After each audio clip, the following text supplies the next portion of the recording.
All right, let's kick it off, everyone. Thanks for joining today.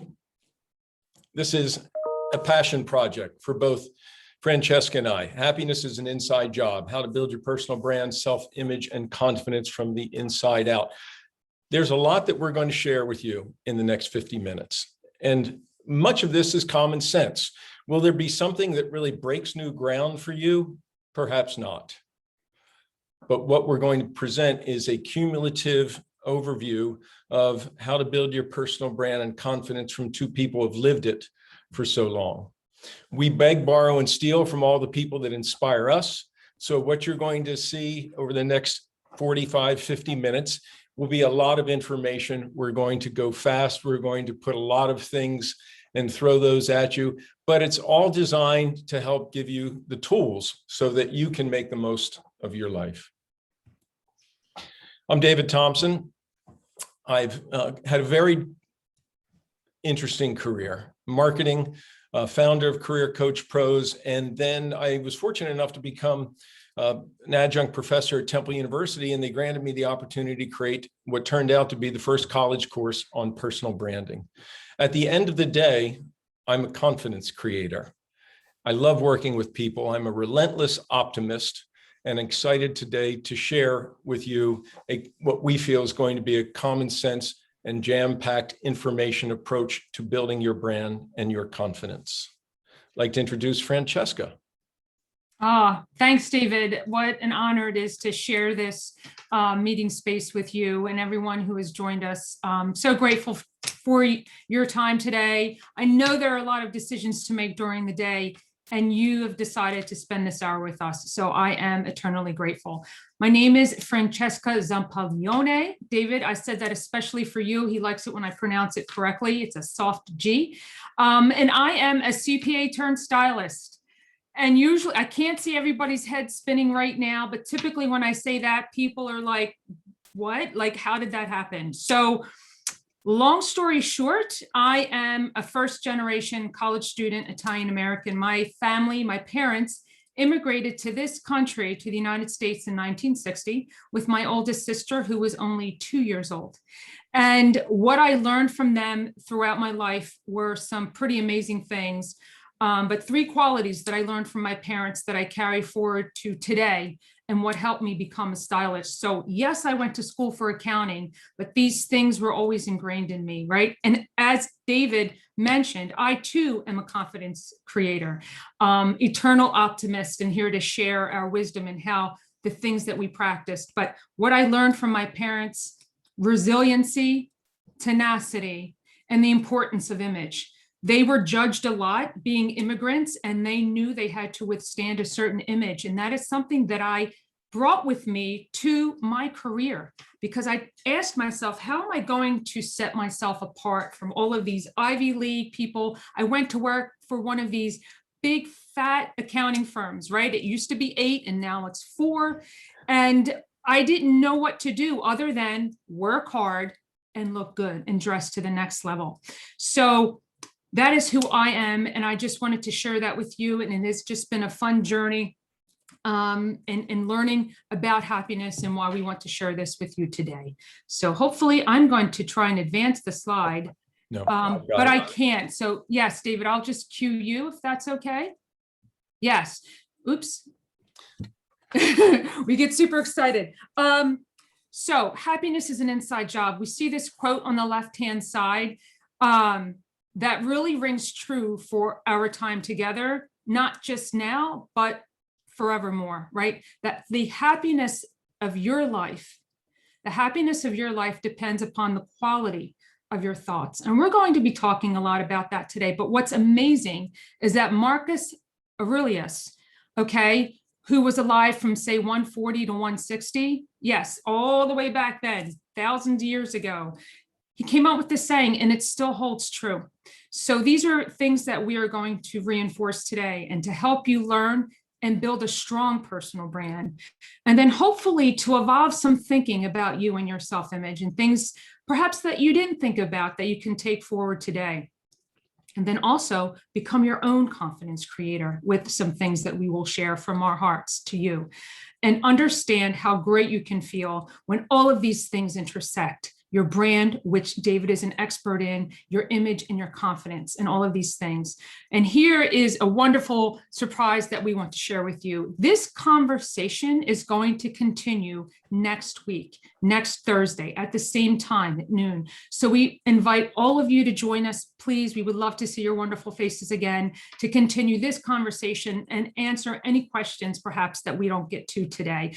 We will make time for it at the end. We will also present to you, based on the registration email that you used, a resource list, because we have some research and some articles that we want to share with you. So keep that in mind, that we will share that with you. Okay, next slide. So yes, happiness is an inside job. What are we saying? You know, how did we come up with that title? Because how we look at this in our brand, in our image, in our confidence, what we wear, the clothes that we put on, what we show others, the external image is truly a reflection of our internal vision, of how we see ourselves, right? Of how we see and feel about ourselves. So without making goals and envisioning goals, we can't have a positive mindset.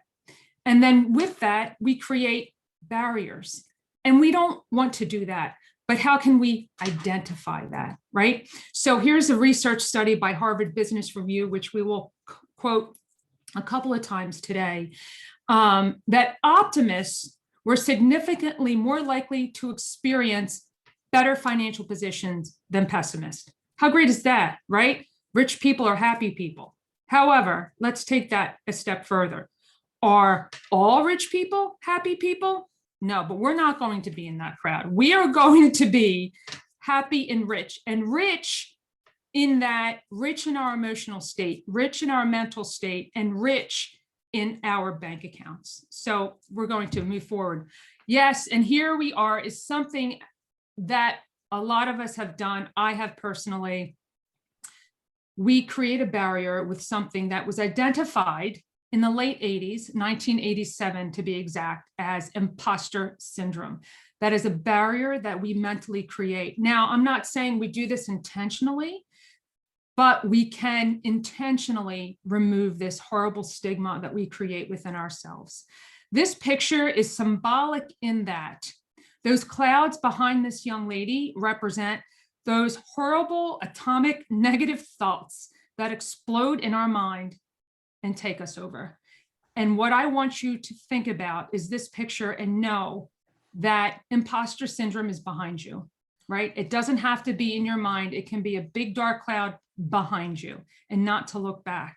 And then also in this picture, I want you to recognize that she's standing alone and that you're not alone, okay? That you're not alone, that it's always good and fair and decent to ask for help. So let's move on to the next slide and let's talk about how we can do that. So quoting Harvard again, you know, in the study in 1987, it's loosely defined as doubting your abilities and feeling like a fraud. For example, we tell ourselves things like, who am I to deserve this promotion? Who am I to start this business? Who am I to be successful, to have the nice things? Highly successful and achieving people, sometimes if they have imposter syndrome, they can't correlate why they've been so successful. There's some barrier that is created or was created that they're still fighting. So they, in their minds, they question, was I really deserving of this promotion? Oh my gosh, when are they going to figure out that they don't know what I'm doing? It's like the exaggerated Seinfeld episode where Kramer gets a job and then they all find out that he doesn't know what he's doing. That is like the opposite of who we are. We know what we're doing, but for whatever reason, we feel like we can't. Let's go to the next slide, please. So here's my personal story. Yeah, I experienced imposter syndrome and I will share this with all of you. It was horrible.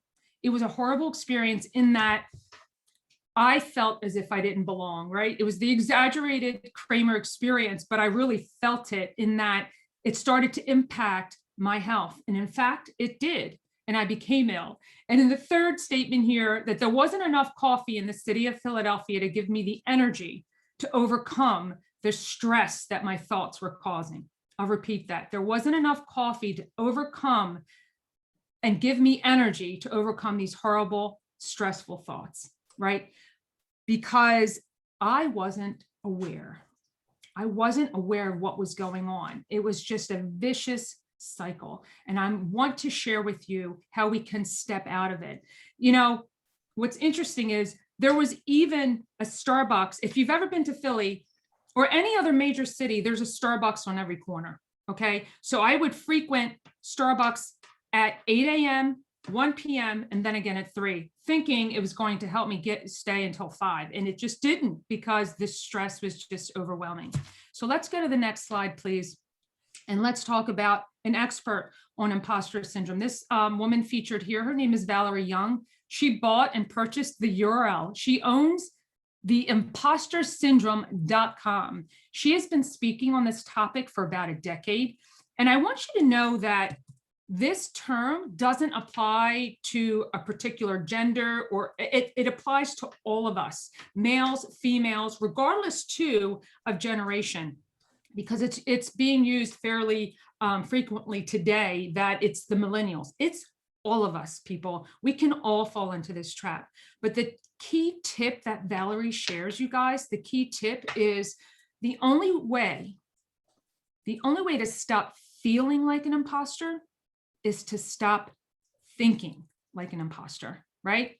Easier said than done, my friends, but I didn't know any of this when I was experiencing the corporate pain.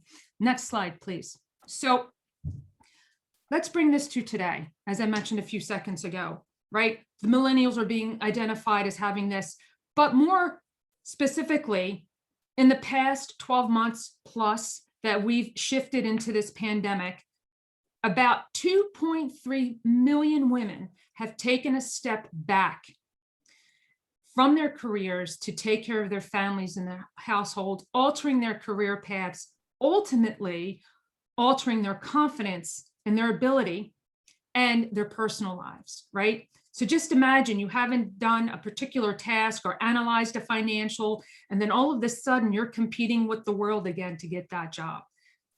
I would say it's pretty likely that you'll start doubting yourself. Am I good enough to get this job? Well, you are, and we're going to show you how. So as we're trying to reintegrate into the workforce and make these changes and perhaps start a business, we have to think about and be aware of our confidence and where it is and how we can prepare for the future. Next slide, please.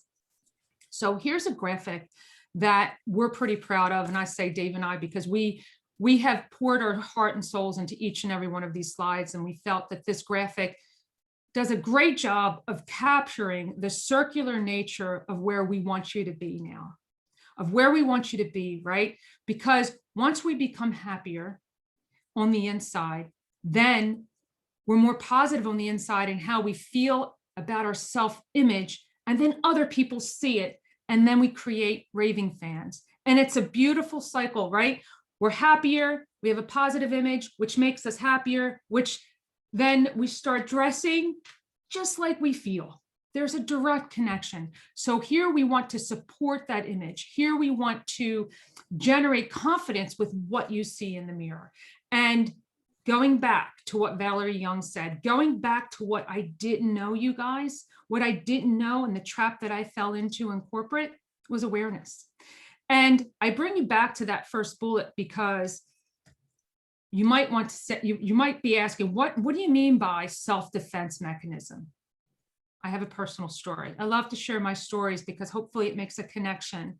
So I trained with a self-defense coach for about 8 years.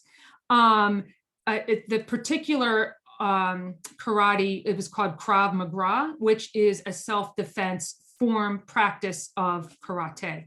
And the key term, putting everything physical and all the brutal workouts that we had, what I took away from that and what he said over and over and over again is, Francesca, it's awareness. It's awareness when you are leaving the mall that your head is up and not digging in your purse for your keys. It's awareness that those keys should be in your hand. It's awareness that you shouldn't be looking at your phone and walking through the parking lot or talking on the phone because you don't know what's lurking around you. Okay.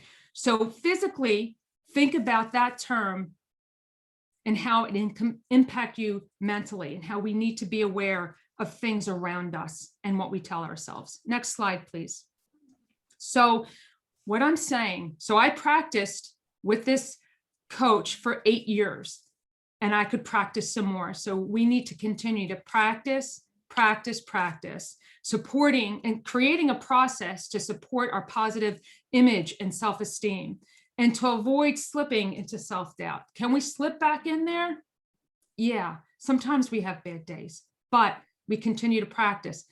And at the bottom of the slide, we came up with 2 of our favorite people. I mean, we're pretty sure that Serena Williams and Andrea Bocelli are 2 mainstream heavy hitters when it comes to practice. These people are brilliant at their tasks, right?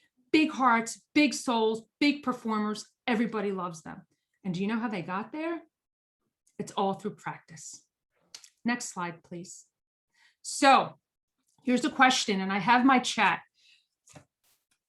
We want to talk about self-image, right? And how important that is. So how long, if you guys could respond in the chat, how long do you think it takes people, in seconds, by the way? So type a number in the chat, what you think, how long it takes for people to make judgments of us.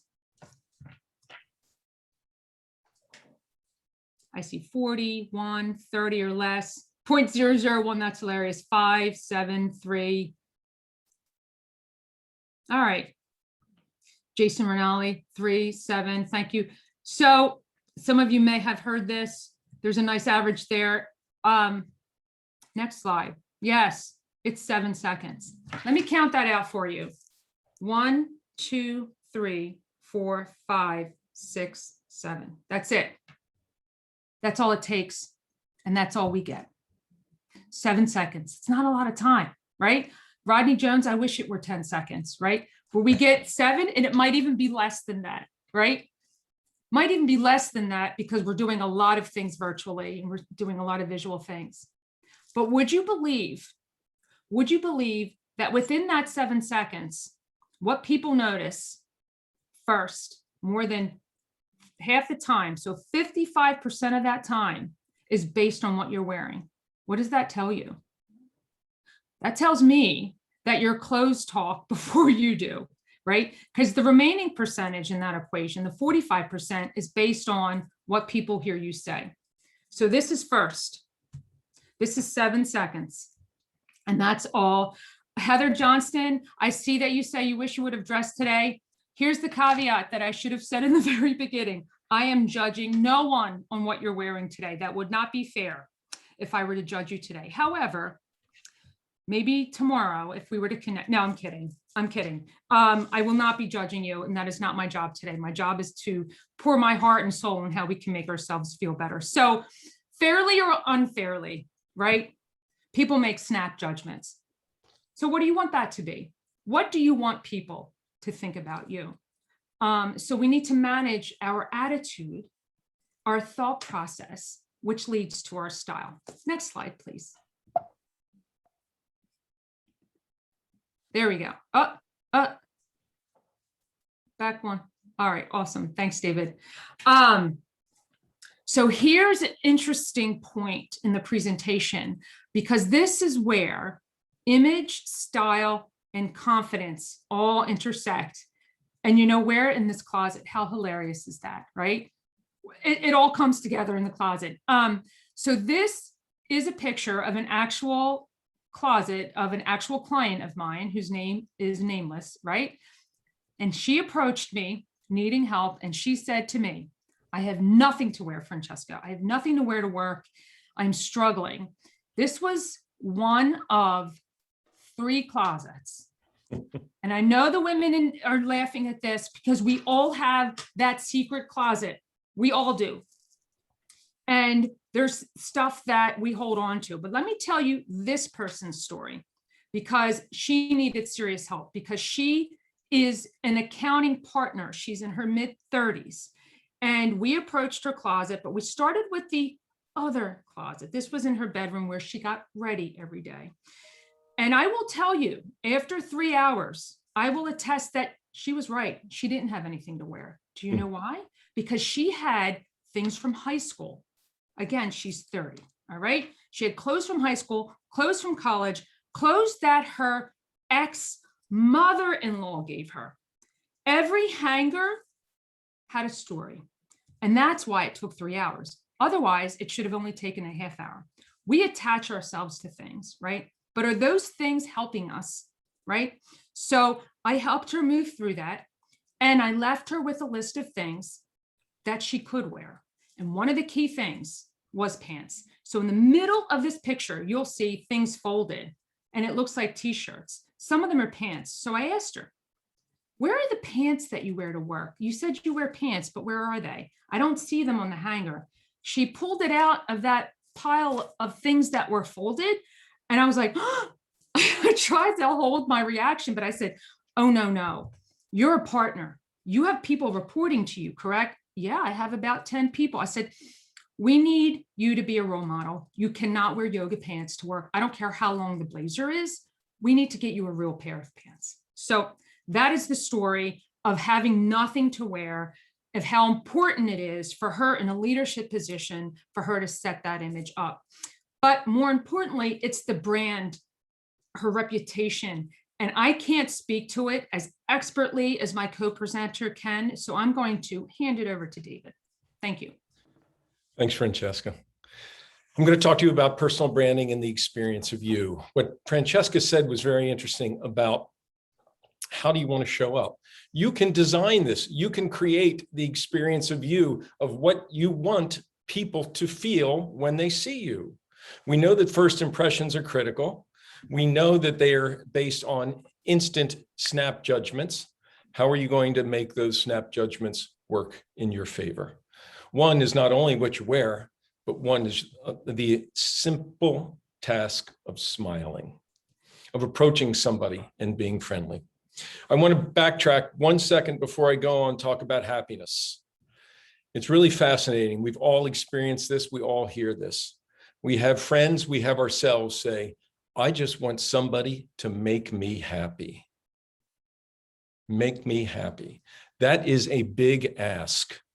And if we're not trying to make ourselves happy, if we're not concentrating on and staying aware of what we can do so that we're feeling better and progressing with confidence, how can we expect to throw that on other people and have them make us happy? It's very fascinating. I want you guys to listen to that in the future. When you hear people say that, they're pushing the responsibility of making themselves happy on others. So personal brand, let's talk about a little bit about what it is. This is the best quote ever about personal brand. Jeff Bezos. What do you want people to say after you've left the room?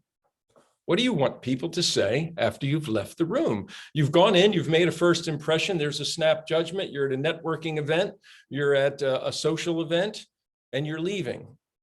What do you want people to think about you? Do you want them to think that you're caring, funny, intelligent, and active listener? What is that impression that you want to leave? If you don't design, if you don't think about what that experience of you is going to be, you're missing the point. You have to try and control what you want people to think about you, feel about you, how they respond to you. You already have a personal brand, whether or not you know it or not.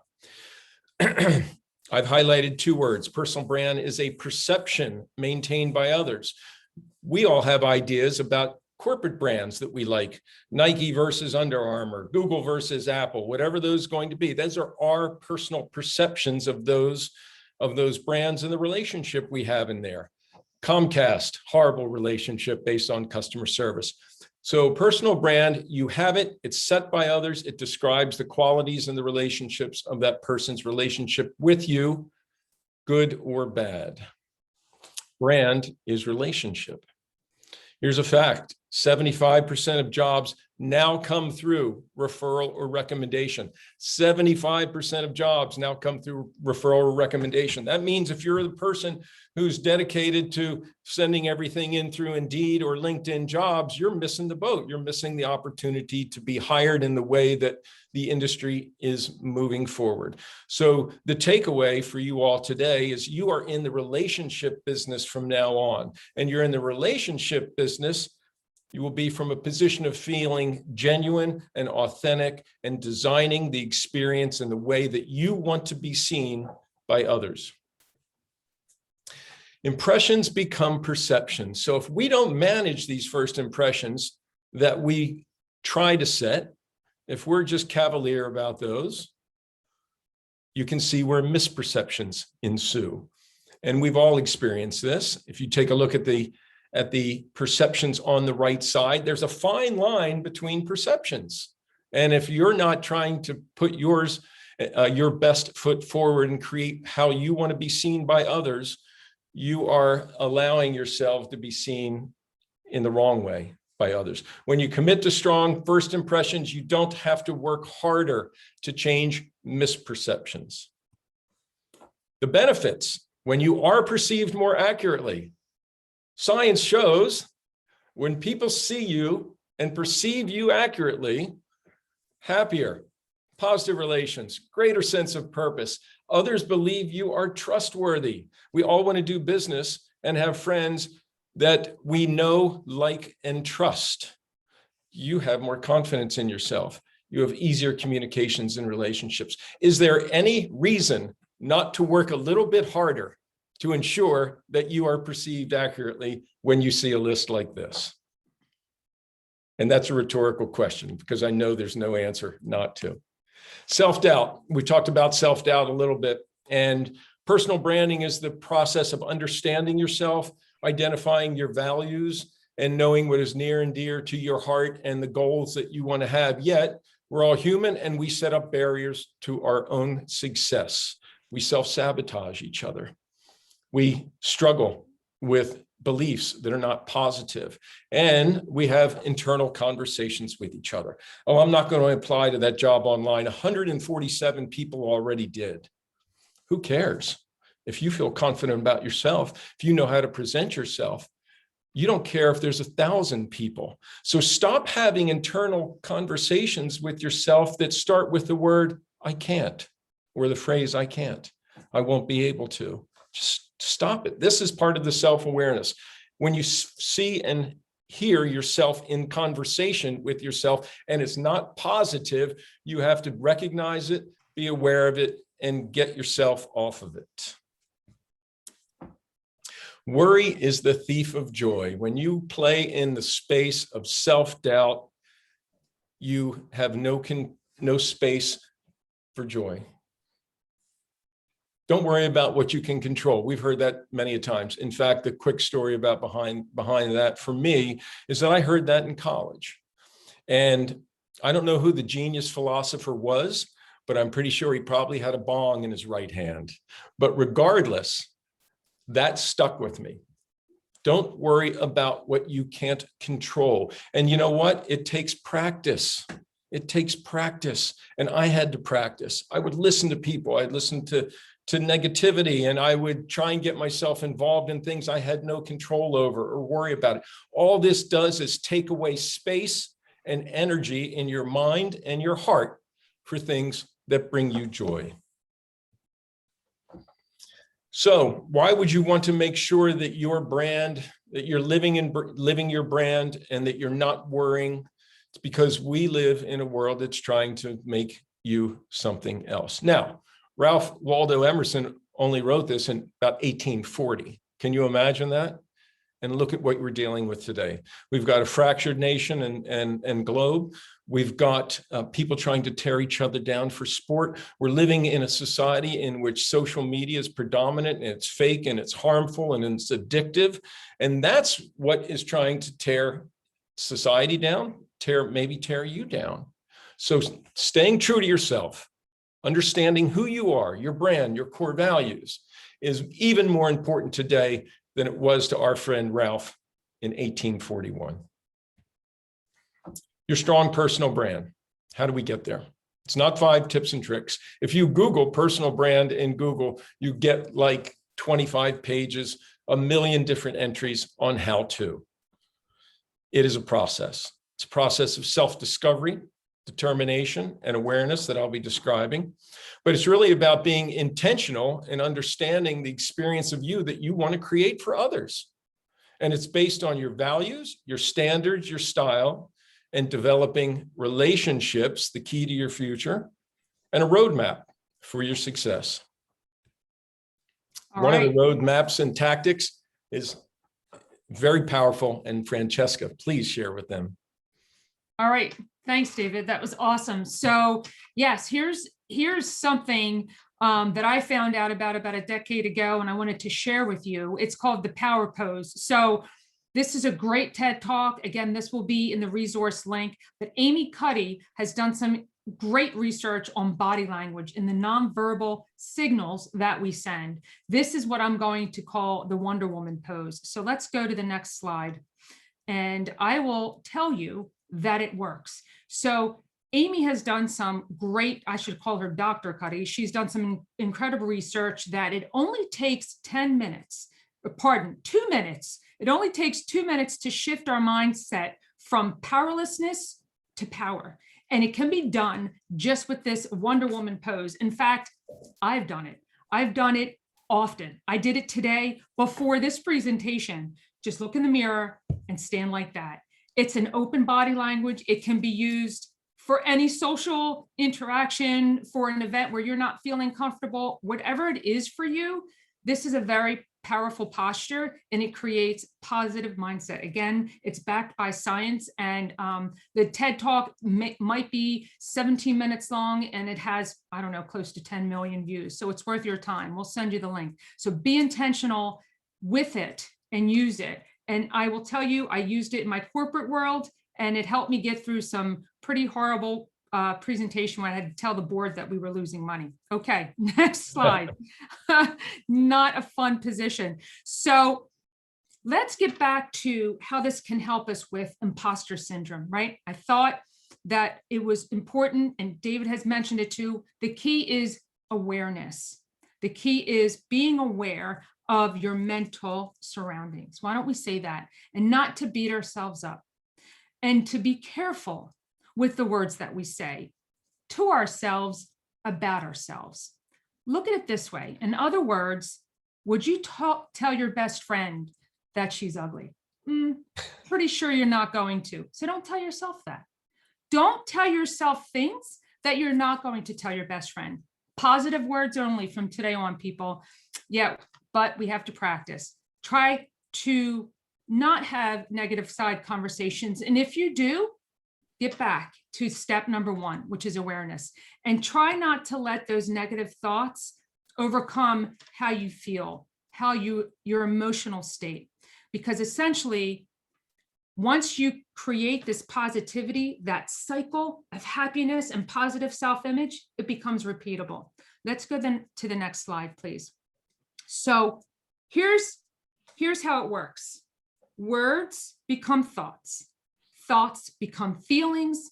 Feelings become vibrations. And that's exactly how it goes. So if you start with positive words, you have positive thoughts, you have positive feelings, and then you give off vibrations. There's only 2 vibrations, 2, negative and positive, right? Negative and positive. So if you use negative words, it's going to lead to a negative vibration. And we don't need to do that. Let's stop ourselves in our tracks, right? And by creating that positive vibration, you are going to continue to attract positive things in your life. Like attracts like. I'm sure you guys have heard that, right? And saying things like, oh, just my luck. That right there, you're right. You want to wish bad luck on yourself? That's exactly what you're doing. So we're not going to do that anymore to ourselves. Next slide, please. Yes. So deal with reality. So just to reinforce today, for example, I woke up with an emotional hangover. Something was on my mind yesterday that I woke up, and what did I do? I did things that work for me that I'll just I became aware, like, okay, this is not the mindset that I want to be in. I have this awesome presentation that I want to deliver. How do I get in the right space, right? Here are some things, some tools perhaps that you can use.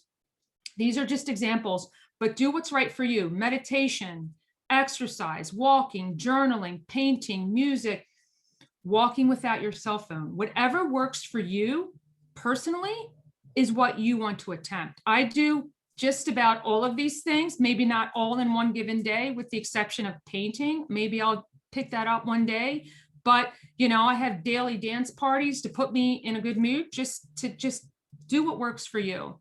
And don't let it, whatever it is, whatever thought it is, whatever happened, don't beat yourself up. Remember, you are your own best friend. Okay, next slide, please. So let's bring this all together with image and style, right? Let's bring this all together with the decisions that we make in our closet, making sure that our closet supports us, right? In our career, in our life.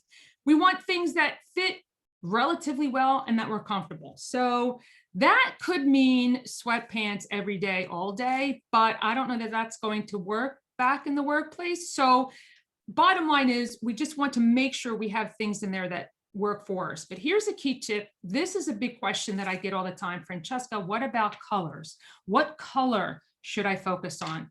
Here are two tips that I can share with you very quickly. Blue is a universally flattering color. Blue looks good on all complexions, hairstyle, color, eye color.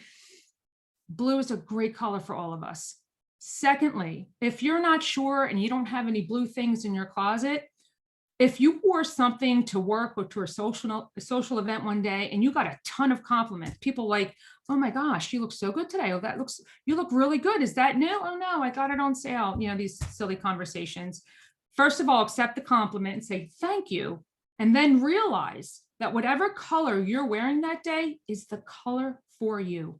Fill your closet with it. Fill your closet with happy things. Don't hold on to things more than 2 years, my friends, even if it has tags. Get rid of the things that you don't wear, because you know what? You only wear about 25% of what's in there. So streamline your life to happiness. Next slide, please. Real quick case study that I want to share with you. I met this young lady in the beginning of the year. She was present for a presentation that I delivered to women in job transition. I want to say she was in her late 40s, and I want to say that she also had zero career confidence, right? Imposter syndrome, wasn't feeling confident. She didn't think she deserved her dream job. She said, nothing fits. I gained the COVID-15. I have nothing in my wardrobe that makes me feel confident. So she sat with me. She attended all of my courses. It's all self-paced, by the way, but I have a 3-course series. She attended all 3. And then we had a consultation, and she bought the key wardrobe piece and landed her career job, which was a blazer, right? She bought this blazer. She said when she put it on, she felt so fantastic. And that was the transformative piece and point in time for her that her self-image elevated. She's like, you know what? I feel really important in this. You are important, and you should wait for that job that's waiting for you. She had one job in mind and researched and went after it. And in 3 months, you guys, she got it. So I couldn't have been more happy for her in that she landed and got whatever she deserved. So in bringing these things together, I'm going to hand this over to David so he can continue his wonderful tips. I believe the next slide is yours, my friend. Oh, but before that, oh yes, our transition slide is Maya Angelou. I forgot about Maya. How could I forget about her? So it's all about feeling, right? So Maya said this many years ago. She said, I've learned that people are going to forget what you said. They're going to forget even what you did, but they are not going to forget how you made them feel, right? This is all bringing us back to our positive mindset, that happiness circle, that positive self-image. And now I'm going to turn it over to David. Thank you. So how to build your personal brand. The reason I want to talk also about the Maya quote is I've used it frequently in my classes at Temple for 2 reasons. And I thought about the negative connotation of it. in our society and social media, and how people make a sport out of making other people feel bad. So your actions and intentions can be counter to each other. You may not think that you are trying to make somebody feel bad, but you did. And if you're not aware, and if you're not reading perceptions of your crowd, then you can make somebody feel horrible about themselves, and they'll never forget that. Likewise, people with a strong personal brand who make a difference for others can make people feel wonderful and make their day. So that's what I want to talk about. The core of a strong personal brand is not about being different. It's about the difference that you make for others. And everyone can say to you, what do you mean? It's my personal brand. Don't you feel more powerful, though, when you're making others feel good? Do you believe in karma, that when you make others feel good, that good things will come to you? I do. And I think a strong personal brand and making a difference for others is really the core of how you stand out in relationship building. I'm sorry for all of you Kardashian fans, but a strong personal brand is not shameless social media self-promotion, and it's not a commerce brand. A lot of celebrities use their personal brand to build their bank account, and they're not genuine and they're not authentic. And fortunately, there are many athletes, entertainers, and celebrities and thought leaders who do make a difference, and their personal brand is genuine. It's based on their values. It's authentic. They make a difference for others, and consistent. So consistency is really a key here. A strong personal brand is consistent. We all shared the example where we thought we had a BFF. We needed some help. We're moving. We needed a pickup. Something happened, and the person who was telling you, I'll always be there for you, suddenly they're not. Consistency, that damages their brand. Just like when you have a company brand that you like, if they've given you poor service or let you down on their products or services, that damages the relationship, the brand, the relationship that you have with that brand. Same way with people. So to build a strong personal brand, how do you get there? 3 phases. Self-discovery, which we've talked about a little bit, which is about defining your personal brand, understanding what a personal brand is. And I'm going to go into a little bit of those. Self-determination, you've discovered, now you're mapping out your pathway, you're designing your brand. And self-awareness, you're deploying your brand, you're working on yourself, you're always figuring out how you can be more effective, interesting, memorable, genuine, make a difference. Self-discovery. Define your personal brand. We do an exercise I'll show you in a second that asks you to identify your core values. We also ask you to identify your style and standards, 5 words apiece. So you might have 15 words that you use to describe yourself. The real eye opener, the shade, where the shade lifts over the eyes, is we have people do a peer assessment survey, anonymous survey that goes out to their friends, families, colleagues, professional acquaintances, people in their world. We ask people to send out a minimum of 75 emails to an anonymous survey that asks 2 questions. Number 1 is, how do you know this person? Friend and family, professional acquaintance, or colleague. Second question, name 3 to 5 perceptions anonymously you have of that person. So you've got your 15 words that you have used to describe yourself, and you get a personal assessment survey of hopefully 75 words minimum that people use to describe you. So there's 2 revelations. Number 1 is people think there's going to be something more negative in there. And 95, 97, 98, 99% of everyone sits there and goes, there's nothing negative about me. And they're surprised, because they're plagued by self-doubt and insecurity and lack of confidence. This is a game changer when you find out from people that your brand is strong, that people love you and recognize you for your best qualities. And yes, there's some areas that they might identify as room for improvement, but that's another story. The second aspect of this is people don't give themselves credit. The big revelation every year with my Temple class is that the number one response that people get that surprise them has to do with their being intelligent or being smart. They don't recognize it in themselves. They don't consider themselves having that level of intelligence that other people recognize. So it's a tremendous boost. At the end of the day, you get 15 words that are describing how you think about yourself, 75 that you have of others describing you, and you see the patterns. And you can take from the best of what people cited in you, like intelligence, and create 10 to 15, 5 to 10 words that are a mix of both that describe the best of you. And from there, you use that to develop your personal brand value statement. I'll share a couple in a second. So that is the self-discovery process where you're defining yourself and what's important to you, your goalposts for moving forward. This is the core values exercise. There's over probably close to 50.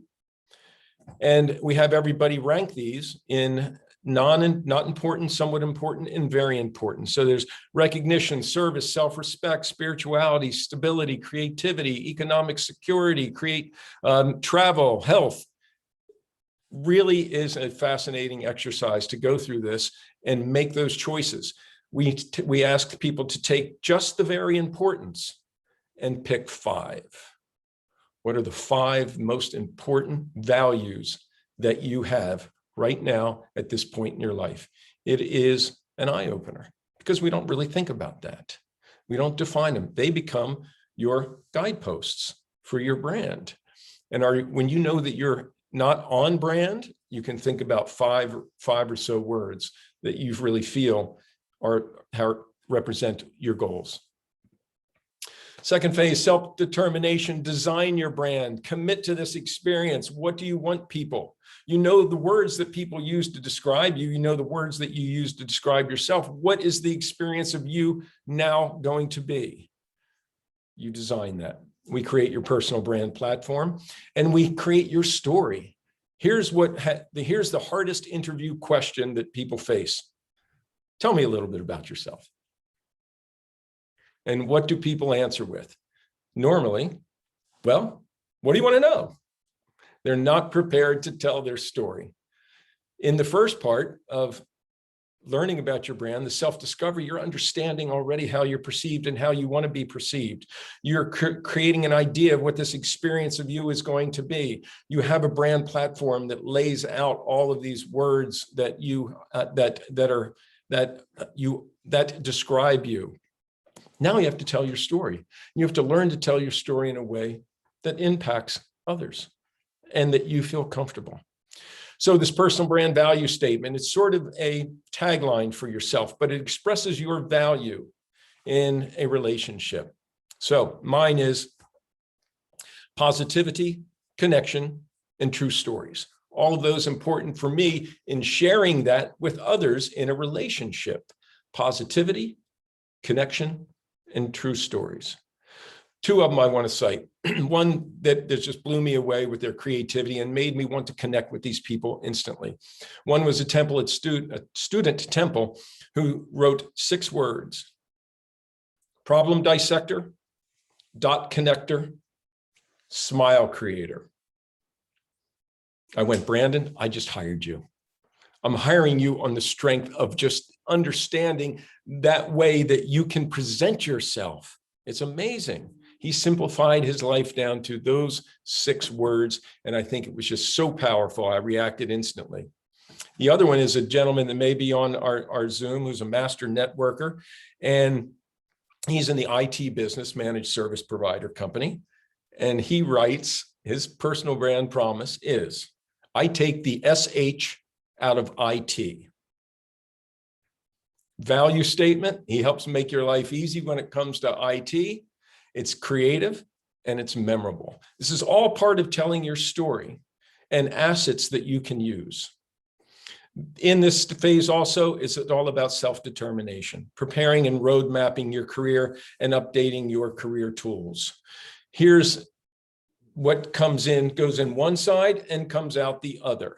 Your core values, your survey results, your brand platform is the foundation for your elevator pitch, your story, your LinkedIn profile, your career map, roadmap, understanding how to use social the right way, learning how to build your networks and your relationships, and all of the other tools, interview skills training, learning how to dress to impress, which is Francesca's, and really learning how to follow up. If you are looking for a job and you've had an interview and you are sending just one follow-up email, you are counting on 4/5 of the people not seeing it. 20% is an email open rate. And you're not showing at all that you want the job, or you're not doing anything to remain top of mind. Your roadmap, your career. Wonderful statement by a creative director named Tim Day that he borrowed from a French prankster, but it's so true. If you can't name it, you won't have it. In the beginning of the semester at Temple, I ask every student to write their retirement announcement. Pretend that you are whatever age, 55, 60, 70. Describe what you accomplished, where you lived, what you did, how you made a difference, what charities you supported, what businesses that you were, the road, the map that led you to where you wanted to. And it forced people to think, what do I want to have happen for my life? We all talk about bucket list. It's a bucket list on steroids. If you're not setting your goals and dreams and not mapping what you need to do to get there, you won't get there. Third, self-awareness, which is what we're talking about today. Deploy your personal brand. Stay intentional about everything. Think. Awareness is key. Focus on creating relationships. Relationships are the foundation of your future. It's been said about relationships. Your net worth is your network. So if you're not using your network, you're hamstringing yourself. Make a difference for others. I believe in good karma, as I know many people do. Be consistent. If you're saying you're going to be that person who's always there, be that person who's always there. And here's one thing that is key to defining to self-awareness. We get caught up in moments of self-doubt. Define your success daily. Don't look at the end of the day and go, oh my gosh, I didn't do this, this, and this. I have so much to do tomorrow. I'm overwhelmed. Look at what you did accomplish that day. Give yourself a high five and define your success and understand that you had an awesome day, even if it wasn't a great day. You still have to pat yourself on the back so you don't get caught back in to that cycle of negativity. And use your personal checklist. Am I living my values? Am I making a difference? Am I staying positive? At the end of the day, you can create confidence in yourself or chaos for yourself. Pretty easy choice to make. Relationship building, boom, always be connecting, always be creating opportunities for yourself. In our world today, you never know who can help you, who will help you. People are willing to help. And we live in the world of networking and relationship building with a lot of people, even on this call, who are incredible connectors and givers and are always doing for others in the course of their daily work and personal lives. So relationship building is nonstop. Really, at the core also of being a strong personal brand is being an active listener. Giving people your full attention. We've all felt the situation or been in the situation and felt the disdain when we're talking to somebody and they're looking at their phone or they're looking over the shoulder or they're waiting to get away. We feel that. Give someone your attention. Give them your undivided attention. Make them feel good about themselves. This is about making a difference for others when they think that they need somebody to talk to. Be that person. Become a storyteller. Nobody else is going to be telling your story for you when you're interviewing, when you're building relationships. You have to get comfortable sharing about yourself. And it's not bragging, it's sharing. When you're able to do both, you're an active listener, you're a good storyteller, you find common interests faster between people because you've listened, you've learned what they're into, you've asked questions. Relationships happen faster, opportunities multiply for you. I love this. I have this hung up next to my bed. Think positively, learn actively, listen willingly, play more, be yourself, smile always, which I try to do particularly. Love passionately, live freely, work hard, shine bright, dream big, relax often. Remember, the beginning of a day is yours, the end of a day is yours. You can determine the mindset in which you go to sleep and what you wake up to.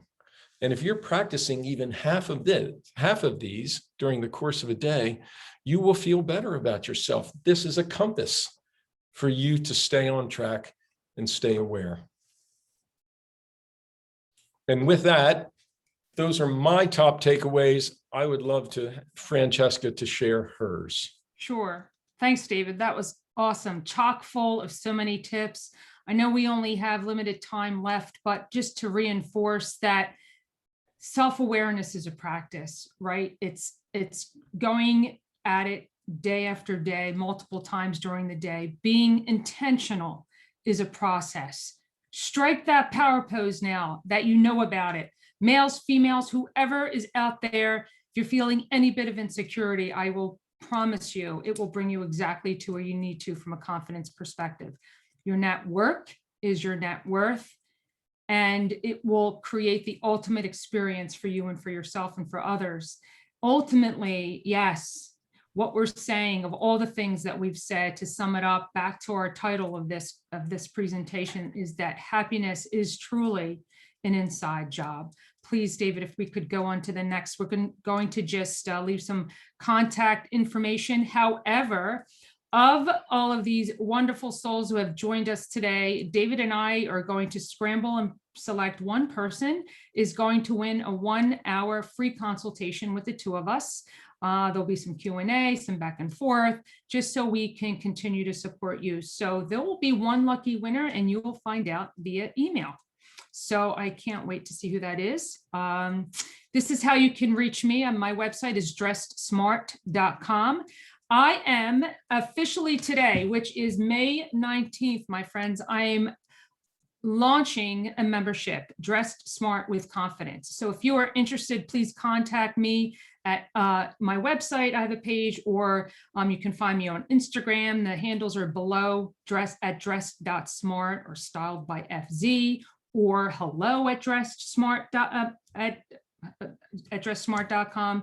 Would love to connect with you, talk with you. This is a private group, and we will continue to support you and your style. So just different ways we can connect outside of continuing this conversation next week. So David, if you want to move forward with your contact information. I'm at careercoachpros.com, and I do individual training, individual coaching, interview packaging, career transition for those who find themselves looking to move to the next venture, reintegrating into the workforce, and on personal branding. And I do personal branding workshops, small groups, entrepreneurs, universities, and companies. And that is my contact information. We want to get into a Q&A now. We'll stay on, but we realize that we have an hour. For anybody who would like to ask questions, we will follow up with leadership content resource links from the people and the content that inspire us. I'll jump out of this, stop sharing, and thank you all so much for participating and joining Francesca and I. Thank you. Thanks, Jason.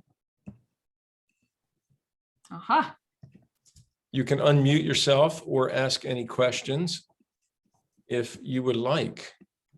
And we will be back next Thursday at noon to continue this if you'd like as well to ask us questions or talk about issues and things that are personal to you. You two killed it. So Aw. good. Thanks, Jill. David, this good. is my friend Jill from that coaching program I was Hi, telling Jill. you about.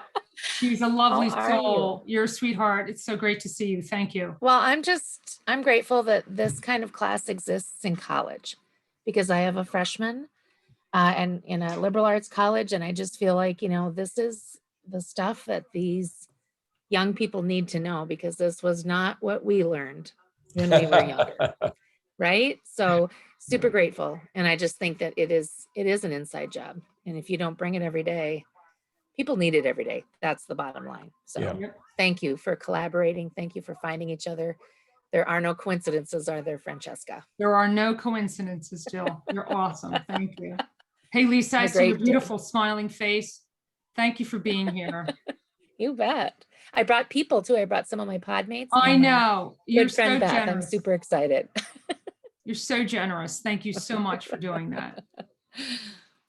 Questions? Anybody want to talk about, share, or ask? And if you're suddenly not muted, let me know in the chat that you need to be unmuted. Hi there. Hi, Barb. How are you? Great. How are you? Good. My name is Barbara, and I actually am a personal friend of Chuck Stafford, which is, I believe, cousins, I think. La Familia, my Yeah. brother. Yeah. Great friends of ours. And Right. actually, his wife suggested, checking in on this today. I'm actually at work, so I really am going to have to run. But what I wanted to ask the both of you is this: it was fabulous what I was I was on for about 30 minutes. And I would love my kids who are in college right now and, looking for internships, doing this and that, whatever, this is fabulous. I mean, I've been working for too long, and these kinds of tips are just invaluable. They really are. And I'd like to instill this in their minds and what they, and how they go forward with things. Do you have like a recording of this, or is there any way for them to listen to this? Like, if I can get them, it was a little short notice for me to get them on today, but Yeah, we'll be posting a replay of this onto YouTube, and Travis will help me, will share with me where else. But we have your email, Barb. We can find yes. and send out an email as well, allowing people to know where the replay is so they can share it with others. Okay, fabulous. Thank you so much. It was great. All right. It was. Thank you. Thank you. Anybody else have any questions or comments? Thank you. It's been great. Given that we started a couple of minutes late, we ended exactly on time. Right? Wonderful. Well, I don't I think have, I'm sorry, a quick question for Francesca, actually. This might be really random. Do you come into the library too a lot? Oh my God. Yes, I do, Jordan. Yeah, I'm your server all the time.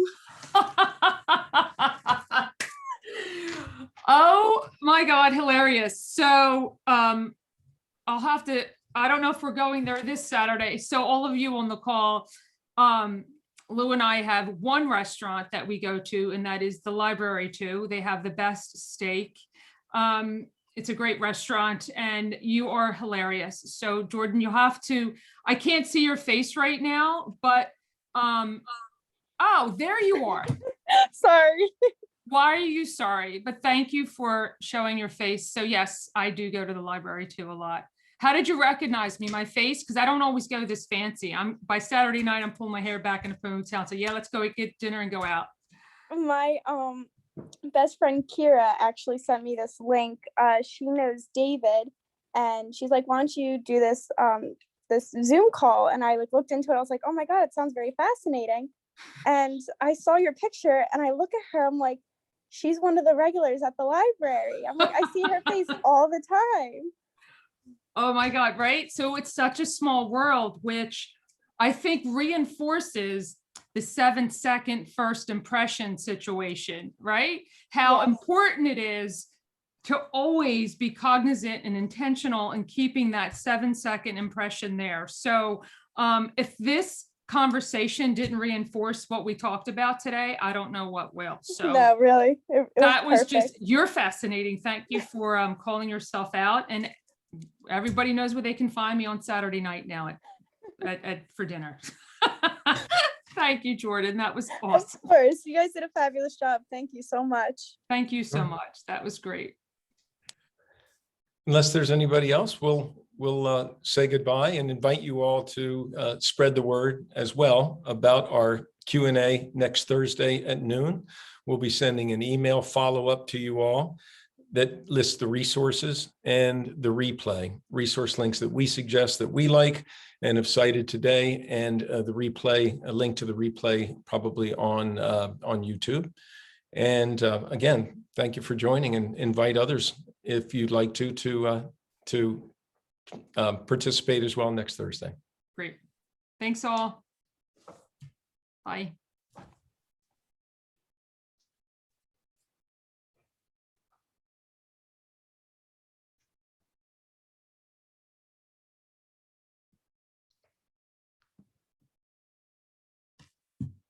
Well, let's do this.